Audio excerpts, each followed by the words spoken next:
ಜೈಲಿನಲ್ಲಿ rowdy sheeter ನಾಗನ ಜೊತೆ ದರ್ಶನ್ ಹರಟೆ ವಿಚಾರಕ್ಕೆ ಸಂಬಂಧಪಟ್ಟ ಹಾಗೆ ದರ್ಶನ್ರನ್ನ ಸಮರ್ಥನೆ ಮಾಡಿಕೊಂಡಿದ್ದಾರೆ ಸುಮಲತಾ. ಜೈಲಿನಲ್ಲಿ ಇರುವುದೇ ಕ್ರಿಮಿನಲ್ಸ್ ಅಲ್ವಾ, ಜೈಲಿನಲ್ಲಿ ಓಡಾಟ ನಡೆಸೋಕೆ ಯಾರು ಸಿಗ್ತಾರೆ? ದರ್ಶನ್ ಆರೋಪಿ ಸ್ಥಾನದಲ್ಲಿದ್ದಾರೆ, ಅದು ಯಾರಿಗೂ ಗೊತ್ತಿರಲಿಲ್ಲ. ದರ್ಶನ್ರನ್ನ ಮಾತ್ರ ಹೈಲೈಟ್ ಮಾಡ್ತಿದ್ದಾರೆ ಅಂತ ಸುಮಲತಾ ಹೇಳಿದ್ದಾರೆ. ದರ್ಶನ್ ಪ್ರಕರಣ ಹೊರಗೆ ಬಂದಿದೆ. ಈ ಹಿಂದೆನೂ ಬಹಳಷ್ಟು ಗಣ್ಯರ ಪ್ರಕರಣಗಳು, ಜೈಲಿನಲ್ಲಿ ಇದ್ದವ್ರದ್ದು ಪ್ರಕರಣಗಳು ಹೊರಗೆ ಬಂದಾಗ ಅದನ್ನು ತೋರಿಸಿದ್ವಿ.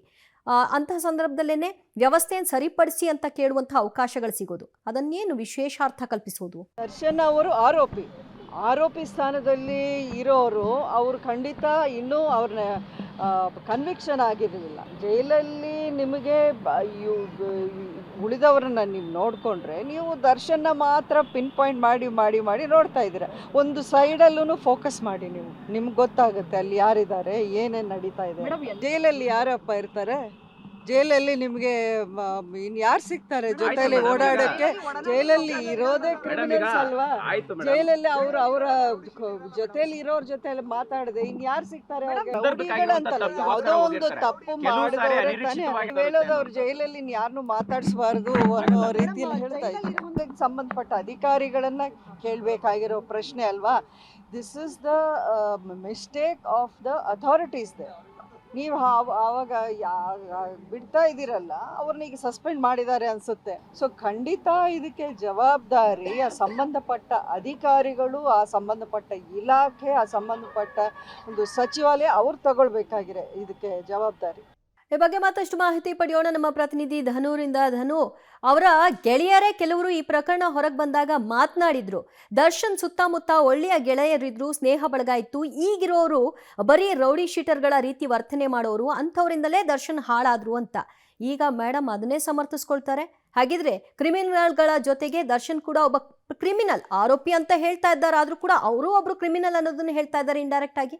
ಎಸ್ ದಿವ್ಯಾ, ಈಗಾಗಲೇ ಏನಂದ್ರೆ ಪರಪ್ಪನ ಅಗ್ರಹಾರ ಜೈಲಿನಲ್ಲಿ ದರ್ಶನ್ ಅವರಿಗೆ ರಾಜಾತಿಥ್ಯ ನೀಡಲಾಗ್ತಾ ಇದೆ ಅನ್ನೋ ಒಂದು ವಿಚಾರಕ್ಕೆ, ಆ ಒಂದು ವಿಚಾರ ಸಂಬಂಧಪಟ್ಟಂಗೆ ಈಗ ಫೋಟೋಗಳು ಮತ್ತೆ ವಿಡಿಯೋಗಳು ಕೂಡ ವೈರಲ್ ಆಗಿದ್ವು.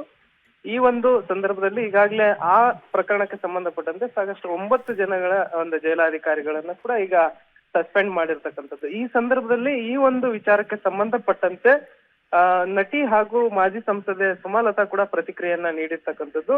ಇವತ್ತು ಅವರ ಏನು ಹುಟ್ಟುಹಬ್ಬ ಇತ್ತು, ಹುಟ್ಟುಹಬ್ಬದ ಸಂದರ್ಭದಲ್ಲಿ ಏನು ಕಂಠೀರವ ಸ್ಟುಡಿಯೋಗೆ ಅಂಬಿ ಸಮಾಧಿಯನ್ನ ಸಲ್ಲಿಸಿ ನಂತರ ಮಾಧ್ಯಮಕ್ಕೆ ಪ್ರತಿಕ್ರಿಯೆಯನ್ನ ನೀಡಿದ್ರು.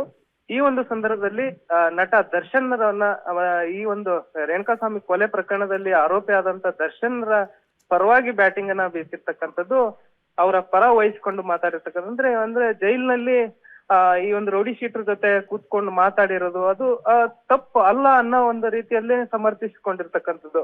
ಅಂದ್ರೆ ಜೈಲಿನಲ್ಲಿ ಕ್ರಿಮಿನಲ್ಸ್ ಗಳೇ ಇರ್ತಾರೆ, ಅಂತ ಸಂದರ್ಭದಲ್ಲಿ ಮತ್ತೆ ಓಡಾಟ ಸಂದರ್ಭದಲ್ಲಿ ಅಥವಾ ಹೊರಗಡೆ ಬಂದಾಗ ಅವರೇ ಸಿಗ್ತಾರೆ. ಅಂತ ಸಂದರ್ಭದಲ್ಲಿ ಅವ್ರ ಜೊತೆ ಕೂತಿರ್ಬೋದು, ಮಾತಾಡಿರ್ಬೋದು, ಆದ್ರೆ ಕೂತ್ಕೊಂಡು ಮಾತಾಡಿರೋದು ತಪ್ಪು ಅಂತಾನೆ ಒಂದು ಮಾಹಿತಿಯನ್ನ ಹೇಳಿರ್ತಕ್ಕಂಥದ್ದು, ಒಂದು ಮಾತುಗಳನ್ನ ಈಗ ಆಡಿರ್ತಕ್ಕಂಥದ್ದು. ಜೊತೆಗೆ ಜೈಲುಗಳಲ್ಲಿ ಸಾಮಾನ್ಯವಾಗಿ ಎಲ್ಲಾ ಜೈಲುಗಳಲ್ಲಿ, ಬರೀ ಪರಪ್ಪನ ಅಗ್ರಹಾರ ಜೈಲು ಅಂತ ಅಷ್ಟೇ ಅಲ್ಲ, ಎಲ್ಲಾ ಜೈಲುಗಳಲ್ಲೂ ಇದೊಂದು ಚಟುವಟಿಕೆ ನಡೀತಾನೆ ಇರುತ್ತೆ. ಅಲ್ಲಿ ಕ್ರಿಮಿನಲ್ಸ್ ಗಳು ಇರ್ತಾರೆ, ಅವ್ರಿಗೆ ಏನಂದ್ರೆ ಸಿಗರೇಟ್ ಆಗಿರ್ಬೋದು, ಈ ಒಂದು ರೀತಿಯಾದಂತ ಟೀ ಕಾಫಿ ಎಲ್ಲ ತಂದು ಕೊಡ್ತಾರೆ. ಅದೇ ರೀತಿಯಾದಂತ ವ್ಯವಸ್ಥೆ ಕೂಡ ಇಲ್ಲಿ ಇದೆ.